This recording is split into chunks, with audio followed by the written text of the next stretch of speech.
If you're anything like me, once the holidays are done, you take all of your holiday stamps and stencils and put them away.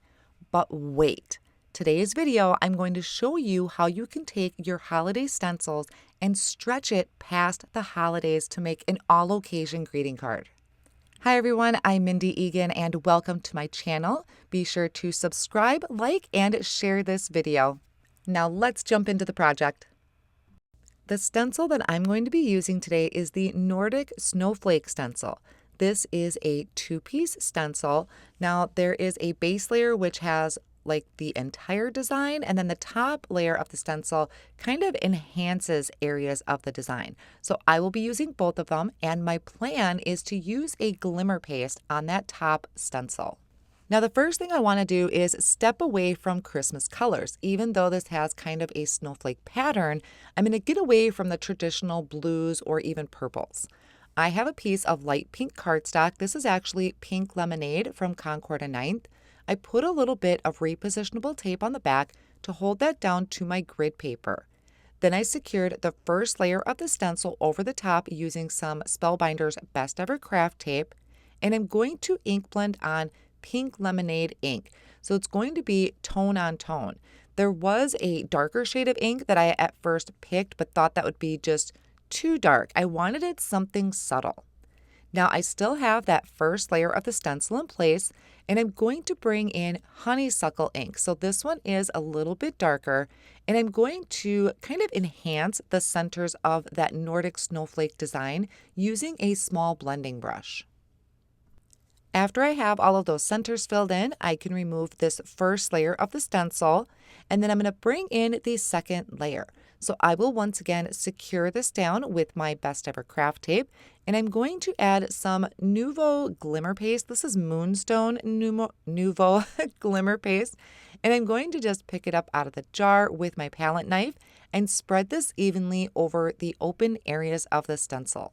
Now this is going to add a lot of sparkle to my design, but it's only in certain areas. Remember, this second layer of the stencil kind of enhances some of those areas.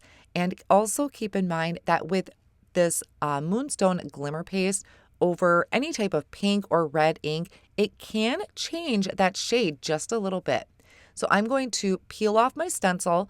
I'm going to wash that in my sink with some warm water and soap, and I'm going to set this background on the side to dry.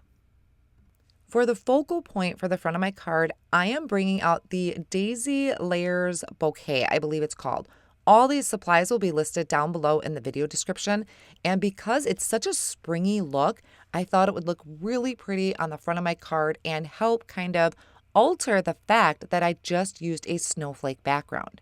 So I place this into my Misti tool, and I'm going to ink it up with the Honeybee Stamps Intense Black ink. I'm going to stamp that down, just applying some nice pressure because there is a lot of detail in this stamp. Once I opened the door of the Misti and kind of carefully peeled back my cardstock, I'm going to make sure to place it back in that bottom left-hand corner because you can see I didn't get a great impression. So I'm going to ink it up one more time. And I had a little helper come in to help apply that pressure because he thought it was super fun. So we're getting some extra muscle in there to stamp that down.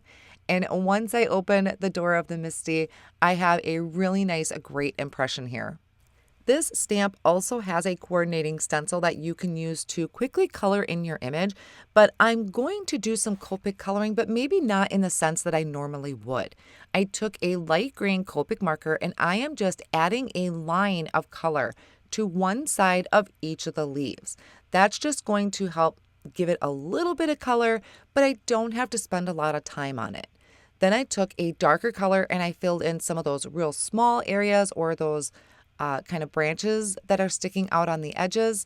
And then I came in with a light pink, and all I'm doing on these petals is I start in the center and I just flick out a little bit. I am not coloring in the entire petal, just adding a little bit of that color. And I was really happy with how this came out. This was kind of an experiment, so I think this turned out really nice. I'll then use the coordinating die to die cut out the image, and I'll also die cut out another one so that I can layer it together later on. Now for the sentiment, I really love these sentiments on this stamp set. These are just kind of some nice general happy sentiments. So this one is "You Make My Day Brighter." I think it's a great all occasion type of sentiment. So I die cut that out with the coordinating die as well. And now I'm just using my precision glue to layer up my bouquet with that plain piece of cardstock. And I did the same thing for my sentiment. Now here's where I ran into, I guess, a little hiccup. So I started with applying my liquid glue to the back of the bouquet, and I'm going to attach this over my dried panel. Now it's a textured background, so I'm going to place something heavy on it and let that sit for a little bit so it really adheres down to the front of the card. I stamped my sentiment in white using the black ink, and when I attached it to the front of the card, I didn't like it. It blended in way too much with my background. I kind of sat on it for a few minutes, and then off screen, I decided to change it, and instead I heat embossed that sentiment onto black cardstock by inking up that stamp with my white pigment ink and then heat embossing it with white embossing powder. I really like that black sentiment a lot better. It really pops off the front of the card, but isn't too distracting. So take a look at your Christmas stencils. Maybe you have something like this in your collection where it might say Snowflake, but it's really just a gorgeous, maybe even kind of mandala looking design. So take a look at your stash and see what you can come up with. Once again, all of my supplies are listed down below in the video description and over on my blog as well. Thanks again, and see you soon.